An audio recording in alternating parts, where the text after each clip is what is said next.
पारा नंबर 18 सूरतुल मोमिनून, मोमिनीन का जिक्र है। मोमिनों की सिफात बताई गई हैं कि कौन सी हैं, इसलिए इस सूरत का नाम मोमिनून रखा गया है। बिस्मिल्लाहिर्रहमानिर्रहीम, तहकीक फलाह पा गए ईमान वाले, यानी ईमान वालों की कामयाबी का मामला किन चीज़ों पर है। सबसे पहली चीज़ है कि वो नमाज में आजिज़ी करते हैं, खुशू खुजू से पढ़ते हैं, लग बातों से एराज करते हैं, ज़कात को अदा करते हैं, अपनी शर्मगाहों की हिफाजत करते हैं, अपनी बीवियों या कनीजों के अलावा जिनके वो दाएं हाथ के मालिक हुए, तो बिलाशुबा उनकी बाबत उन पर कोई मलामत नहीं है कि वो अपनी बीवियों और अपनी लोंडियों के सामने अपनी शर्मगाहों को खोल दें। फिर जो शख्स उनके अलावा रास्ता तलाश करे तो ऐसे ही लोग हद से गुजरने वाले हैं। फिर अगली सिफ्त है कि वो अपनी अमानतों की और अपने अहद की हिफाजत करते हैं और अपनी नमाजों की हिफाजत भी करते हैं। यही लोग हैं जो जन्नत के वारिस हैं, और ये जन्नत भी कौन सी, फिरदौस के, और इसमें वो हमेशा रहेंगे। यानी दो बार नमाज का जिक्र आया, एक बार नमाज को आजिज़ी से पढ़ने का और दूसरी बार नमाज की हिफाजत करने का। यानी नमाज में खुशू खुजू भी हो और नमाजों के औकात का ख्याल रखते हुए उसके टाइम के मुताबिक उसको पढ़ना नमाज की हिफाजत है। इसी तरह बाकी सिफात भी इंशाअल्लाह लजीज हम कोशिश करेंगे कि अपने अंदर ऐड करें। यानी अगली सिफ्त जो है वो हमारा इखलाक है। लग बातों से जब मुंह मोड़ेंगे तो इखलाक हमारा बेहतरीन हो जाएगा। यानी इखलाक भी मोमिन का बहुत अच्छा होता है कि उसके मुंह से ऐसी बातें नहीं निकलती जो लग हो, बेहयाई वाली हो, या फिर लोगों को हंसी मजाक के में वो ऐसी बातें कह दे और फिर कहे कि मैं तो हंसी मजाक कर रहा था। बेहतर है कि वो अपनी गुफ्तगू की तरफ तवज्जो करें। इसके अलावा अल्लाह रब्बुल इज़्ज़त ने इंसान को अपने जिस्म की हिफाजत का बहुत ज़्यादा हुक्म दिया है कि वो अपनी हिफाजत करे।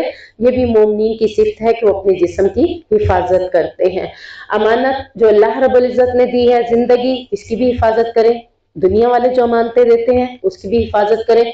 अपना अहद जो आप अपने रब से कर चुके हैं, अपने रब से क्या किया था, अलस्तु बिरब्बिकुम क़ालू बला शहीदना, कि क्या तू, अल्लाह ने पूछा कि मैं तुम्हारा रब नहीं हूँ, तो हमने कहा था क्यों नहीं, तू ही तो हमारा रब है। रब को रब माने क्योंकि हम अपने रब से अहद कर चुके हैं, और इस अहद को पूरा भी करें कि अपने रब के सिवा किसी और की इबादत नहीं करेंगे इंशाअल्लाह। और अल्लाह रब्बुल इज़्ज़त इन नेकियों के औसाफ की वजह, इंसाफ की नेकियों की वजह से हमें जन्नतुल फिरदौस का वारिस बना रहा है। और ये वो जन्नत है जिसके बारे में आता है कि यहाँ पर अल्लाह रब्बुल इज़्ज़त अपने चेहरे का दीदार भी करवाएगा इंशाअल्लाह। और नबी करीम सल्लल्लाहु अलैहि वसल्लम ने जब भी जन्नत का सवाल करने का हुक्म दिया तो यही कहा कि जन्नतुल फिरदौस को तलब करें। आयत नंबर 64, बल्कि उनके कुफार के दिल कुरान से जहालत और गफलत में है, और इसके अलावा भी उनके कई बुरे अमाल हैं जिन्हें वो करने वाले हैं। यानी काफिरों के अमाल की वजह से अल्लाह रब्बुल इज़्ज़त बता रहे हैं कि ये काफिरों के अमाल क्या हैं, कि कुरान की वजह से इनके दिल क्या हैं, जहालत और गफलत में डूबे हुए हैं। ये कुरान को कुरान ना मान कर अपने दिलों को रोशनी की तरफ मुज़य्यन कर ही नहीं सके, बल्कि इनके दिल क्या हैं, गफलत में, पर्दों में पड़े हुए हैं। फिर इनका इंजाम बताते हुए अल्लाह ताला फरमाता है, यहाँ तक कि जब हम इनके खुशहाल लोगों को, यानी ये नहीं है कि गरीब लोगों को मौत नहीं आएगी या गरीब लोगों पर अजाब नहीं आएगा, खुशहाल लोगों का जिक्र इसलिए किया जा रहा है कि क्योंकि खुशहाल लोग जो होते हैं वो गरीब और निचले तबके के लोगों के ऊपर भी एक किस्म के हुक्मरान बने होते हैं। तो अल्लाह ताला ने इसलिए खुशहाल लोगों का जिक्र किया, वरना अदरवाइज पूरी कौम में से जो भी नाफरमान हो सबके लिए अजाब का जिक्र है। कि जब अयाश लोगों को अजाब में पकड़ेंगे तो इस वक्त वो चीखो पुकार करेंगे, यानी उस वक्त उन्हें समझ आएगी कि अल्लाह का अजाब बड़ा ही शदीद है। कहा जाएगा उनसे, आज मत चीखो, बल्कि तुमने क्या किया, तुम हमारी तरफ से मदद नहीं किए जाओगे। यानी वही बात है, पीछे भी हमने एक बार पढ़ा था कि जहन्नुम में जाने के बाद वो चीखेंगे, चिल्लाएंगे, जब देखेंगे कि कोई काम नहीं हो रहा फिर क्या करेंगे, सब्र करेंगे, जब देखेंगे सब्र से भी कुछ नहीं हुआ तो फिर क्या कहेंगे, सवाउन अलैना जज़ैना हम सबरना मा लना मिन महीस, कि बराबर है चीखे चिल्लाएं या सब्र करें, हमारे लिए आज यहाँ से भागने की कोई जगह नहीं है। तो अयाशी में पड़े हुए अल्लाह की नाफरमानी करने की वजह से जब अजाब आता है तो अल्लाह ताला कहता है फिर मैं भी तुम्हारी कोई मदद नहीं करूंगा। आयत नंबर 98 दुआ है। किससे बचने की दुआ है, शैतान के वसवसों से। शैतान बहुत वसवसे देता है इंसान को, बैठे बैठे भी सोचे दे देता है, मेरा खवांद ऐसे है, मेरा बेटा ऐसे है, मेरा भाई ऐसे है, यानी मुख्तलिफ किस्म के। इंसान जब भी अकेला होता है तो अल्लाह ताला ने उसे कहा कि जब भी तू फारिग हो ना तो अपने आप को रब की तरफ राग़िब कर ले, फिर क्या होगा, वसवसों से बच जाएगा। अगर जब हम फारिग होते हैं और अपने आप को रब की तरफ नहीं लगाते फिर क्या होते हैं, सोचों में कई सोचें आती है, ہمارے ساتھ امی نے ایسا کیا، ہمارے ساتھ فلان نے ایسا کیا. یہ سب کیا ہے؟ شیطان کی طرف سے وسوسے آ رہے ہیں. اور یہ کیوں آ رہے ہیں؟ کیونکہ تاکہ میں نیگیٹو سوچوں، اور جب نیگیٹو سوچوں گی تو پھر میرا دل ان سے اچھا بولنے کو دل بھی نہیں کرے گا. تو یہاں اللہ رب العزت نے ہمیں شیطان کے وسوسوں سے پناہ مانگنے کے لیے دعا بتائی ہے. رب اعوذ بک من همزات الشیاطین. اگلی کیا ہے؟ وَأَعُوذُ بِكَ رَبِّ أَن يَحْضُرُونَ. اے میرے رب میں اس سے بھی تیری پناہ مانگتا ہوں کہ وہ میرے پاس حاضر ہوں، یعنی میرے پاس آئیں ہی نہ. جب میں یہ دعا مانگوں گی شیطان میرے پاس آئیں گے ہی نہیں. جب آئیں گے نہیں تو پھر وسوسے بھی نہیں ڈلوائیں گے. تو یہ دعا خود بھی پڑھیں اور اپنے بچوں کو بھی یہی دعا یاد کروائیں تاکہ بچے بھی اپنے آپ کو شیطان سے محفوظ کر لیں اور شیطانی وسوسوں سے اپنے آپ کو بچا لیں. آیت نمبر 104. تلفح وجوہہم النار وہم فیہا کالحون. یعنی گناہ گاروں کا ذکر کرتے ہوئے اللہ تعالیٰ نے فرمایا کہ جن کے پلڑے ہلکے ہوں گے انہیں آگ میں جب ڈالا جائے گا تو آگ ان کے چہروں کو جھلس دے گی. یہاں اللہ نے کافروں کا ذکر نہیں کیا، لیکن یہاں کن کا ذکر ہو رہا ہے؟ جن کے نام اعمال میں ان کی نیکیاں کم نکل آئیں اور گناہوں کا پلڑا بھاری ہو گیا. ابھی کون ہوں گے؟ نیکیاں کون کرتا ہے؟ ایمان والے، کلمہ پڑھنے والے مسلمان. اللہ ان کا ذکر کرتے ہوئے فرما رہا ہے کہ ان کی عذاب، ان کی سزا کا ذکر کر رہا ہے کہ جب انہیں جہنم میں ڈالا جائے گا تو آگ ان کے چہروں کو جھلس دے گی. اس طرح سے جھلسے گی کہ اس میں بد شکل ہو جائیں گے. یعنی کالحون الکالیہ سے نکلا ہے جس کے معنی ہے ہونٹ سکڑ کر دانت ظاہر ہونے لگ جائیں گے. ایک اور حدیث میں آتا ہے کہ ایک دانت جہنمی کا احد پہاڑ جتنا ہو جائے گا اور اس کا جبرہ اتنا زیادہ بڑا ہو جائے گا اور کندھوں کی مسافت اتنی ہو جائے گی کہ ایک بندہ مکہ سے مدینے تک چلتے ہوئے جتنی مسافت ہے اسی طرح اس کے کندھوں کے درمیان مسافت ہو جائے گی کہ وہ اتنا موٹا اور اتنا ہو جائے گا کہ وہ ایک کندھے سے چلے ایسے سمجھے مکہ سے چلا ہے، دوسرے کندھے پہ پہنچے ایسے سمجھے مدینے میں پہنچے ہیں، اور وہ بھی چل کر. یعنی اتنی ہیبت ناک شکل ہوگی. اور اس میں شکل کو بھی اتنا بد شکل کیوں بنایا جائے گا؟ کیونکہ چہرے کو جب آگ جھلستی ہے تو ہونٹ سکڑیں گے، ہونٹ سکڑنے کے ساتھ دانت واضح ہوں گے، اور جب دانت واضح ہوتے ہیں تو شکل خود بخود بدنما لگتی ہے.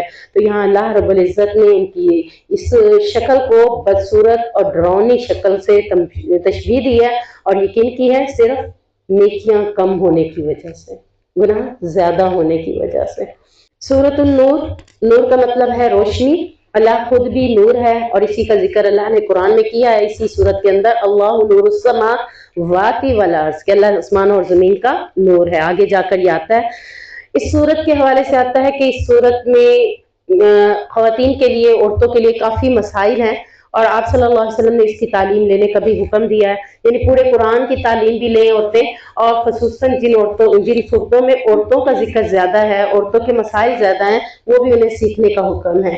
تو سب سے پہلے ہم یہاں دیکھتے ہیں کہ اس صورت کے اندر ہے تو بہت ہی لینتھی صورت، کیونکہ ہم نے اس کا صرف خلاصہ دیکھنا ہے. تو خلاصے میں ہم مین پوائنٹس کے اوپر آتے ہیں. ان الذين جاءوا بالافك عصبة منكم لا تحسبوه شرا لكم بل هو خير لكم. آیت نمبر 11. اللہ رب العزت نے ان آیات میں ذکر کس کا کیا ہے؟ حضرت عائشہ صدیقہ رضی اللہ تعالی عنہا کا. ان آیات سے لے کر، اس آیت سے لے کر اگلی 10 آیات، یعنی پوری 10 آیات حضرت عائشہ کی برات میں نازل ہوئی تھی. اور اللہ رب العزت اس آیت میں کیا فرما رہا ہے کہ بے شک جو لوگ بہتان باندھا تھا اور تمہیں میں سے گروہ تھا، تم اسے اپنے لیے برا نہ سمجھو بلکہ وہ تمہارے لیے بہتر ہے. یعنی انسان کو ایک بات یہاں سکھائی جا رہی ہے کہ کبھی تکلیف آئے یا کوئی تمہارے بارے میں بری بات کرے یا تمہیں کچھ برا لگے تو اسے برا نہ سمجھو، ہو سکتا ہے اس میں بھی تمہارے لیے کوئی خیر کے پہلو موجود ہو. اب یہ بات تو اتنی بڑی تھی کہ نبی کی بیوی پر تہمت لگائی گئی تھی، اور اللہ اسے کیا کہہ رہا ہے کہ تم اسے اپنے لیے برا نہ سمجھو، اس میں بھی تمہارے لیے کیا ہے؟ خیر ہے، بہتر ہے. کون سی خیر تھی؟ نمبر 1 کہ کرب اور صدمے کے سبب، یعنی جو انہوں نے صبر کیا تھا اس پر انہیں کیا ملا؟ ثواب عظیم، اجر عظیم مل گیا. یعنی تکلیف ملی تھی حضرت عائشہ کو، آپ صلی اللہ علیہ وسلم کو، دونوں ہی تکلیف میں گزار رہے تھے اپنے دن. اللہ رب العزت فرما رہے کہ ان کو اس تکلیف میں، اس صدمے کے باعث ان کو کیا مل گیا؟ اجر عظیم مل گیا. تو یہ ان کے لیے کیا بن گیا؟ خیر کا باعث بن گیا. دوسری چیز اس میں کیا آتی ہے؟ آسمانوں سے حضرت عائشہ رضی اللہ تعالیٰ عنہ کی برات اللہ رب العزت نے ان کی عظمت، ان کی شان بیان کر دی. تو یہ بھی کیا ہو گیا ان کے لیے؟ बेहतर हो गया ना कि देखें अल्लाह के नबी की ये बीवी अल्लाह के नजदीक भी बहुत बड़ा मकाम रखती है, बड़ा ओहदा मिल गया उसे कि कुरान मेरे बारे में नाजिल हो गया। हजरत आयशा कहती मुझे ये यकीन नहीं था कि मेरे बारे में कुरान नाजिल हो जाएगा, मैंने समझा वही आएगी या फरिश्ता मेरे बारे में कोई गवाही लेकर आएगा या कुछ इस तरह का मामला होगा। जब आयात नाजिल हुई तो खुशी से उनकी आंखों से आंसू जारी हो गए और वो रब के आगे शुक्रगुजार हुई कि रब तू मेरे रब ने मेरे लिए बारात नाजिल कर दी। और इस शुक्रगुजारी में माँ ने जब कहा कि खावन की करो तो उन्होंने कहा मैं खावन की नहीं, मैं अपने रब की शुक्रगुजार बंदी बनती हूँ कि जिसने मेरे बारे में कुरान जैसी अजीम किताब के अंदर मेरा जिक्र कर दिया। देखे ना कि जब आप देखें कि किसी बड़ी महफिल में आपको बुलाया जा रहा हो, स्टेज पर आपको कोई ओहदा दिया जा रहा हो या आपकी कोई सलाहियत को निखार कर आपके सामने लोग अवाम के सामने पेश किया जा रहा हो, उस वक्त हम अपने आप को बहुत अच्छा फील कर रहे होते हैं। तो अल्लाह रब्बुल इज्जत ने रहती दुनिया तक हजरत आयशा का मकाम कुरान के अंदर इतना बड़ा बयान कर दिया, उनकी शान बयान कर दी, तो ये उनके लिए क्या हो गया, बेहतर हो गई। और इसके साथ साथ उनके खानदान को भी शर्फ व फजल अता हो गया कि ये खानदान से है जिस खानदान में ऐसी बातें नहीं होती। तीसरी चीज के ईमान वालों के लिए इसमें क्या बन गया, इबरत और नसीहत। इबरत क्या थी कि 3 लोग ऐसे थे जिन्होंने ईमान लाने के बावजूद हजरत आयशा पर तोहमत लगाने वालों में शामिल हो गए। तो अल्लाह ने उन्हें कहा कि आज के बाद ऐसा कभी किसी के औरत के बारे में मामला हो तो तुम सुनी सुनाई बातों पे यकीन ना करो, बल्कि तुम ये कहो कि ये वो ऐसी नहीं हो सकती।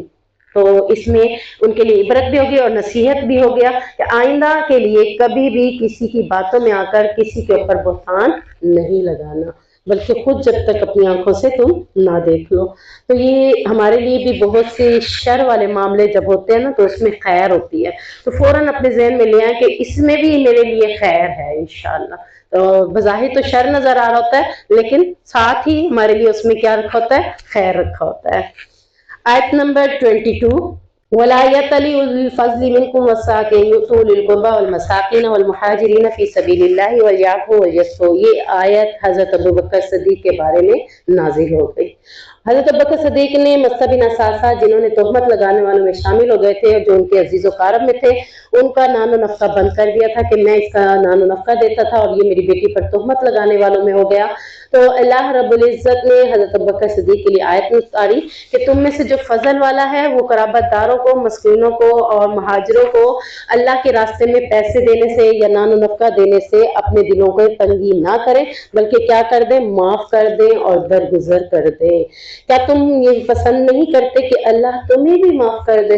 हजरत अबू बकर सिद्दीक ने जब ये आयत सुनी, नबी ने कहा कि आपके बारे में आयत नाज़िल हुई है। जब वो ये बातें सुन रहे थे तो उनके दिल पर इतना असर हुआ इस जगह पर आकर, अला तुहिब्बूना अन यग़फ़िरल्लाहु लकुम, क्या तुम पसंद करते हो कि अल्लाह तुम्हें भी माफ कर दे। कहा क्यों नहीं, फौरन कहा क्यों नहीं, मैं क्यों नहीं चाहता कि अल्लाह मुझे भी माफ कर दे। तो फिर अल्लाह के नबी ने फरमाया तुम भी मस्ता बिन असासा को माफ कर दो और उसका नानो नफका बहाल कर दो। यानी करीबी लोगों में कितना ही आपको किसी चीज पर दुख दिया हो लेकिन फिर भी आपने उन्हें क्या करना है, माफ कर देना है। और यही ज़र्फ आपको क्या कर देगा, अल्लाह से मग़फ़िरत दिला देगा। हम चाहते भी तो यही है ना, नमाजें किस लिए पढ़ रहे हैं, इबादतें किस लिए कर रहे हैं, अल्लाह की बख्शिश चाहने के लिए। और अल्लाह यहाँ कह रहा है कि तुम उसको अल्लाह की रजा के लिए माफ कर दो, अल्लाह तुम्हें भी कल क़यामत के दिन माफ कर देगा। सुभान